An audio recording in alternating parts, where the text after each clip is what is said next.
এইবারে বেশি সংখ্যক চুল কেন পড়ে?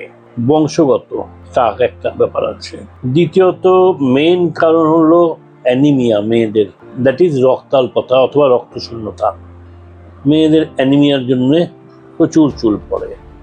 ম্যাল নিউট্রিশন, অপুষ্টিজনিত। তুমি যে কোনো কারণে হোক তোমার খাবার দাবার ঠিক মতো শরীরে অ্যাবজর্ব হচ্ছে না, কিংবা কোনো অসুখ আছে, সেই সব কারণেও পড়ে। অসুখের মধ্যে ধরো থাইরয়েড, মেয়েদের খুব কমন, থাইরয়েডের জন্য চুল পড়ে। সুগারের জন্য চুল পড়ে।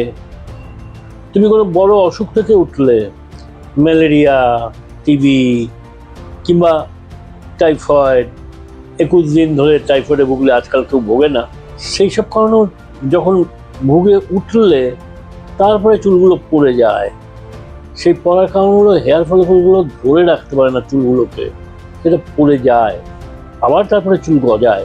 বাচ্চা হওয়ার 3 থেকে 4 মাস পরে মায়েদের চুলটা পড়ে যায়, আবার গজায়। এটাকে পোস্টপার্টাম অ্যালোপেশিয়া বলে। এইরকম বিভিন্ন কারণ আছে।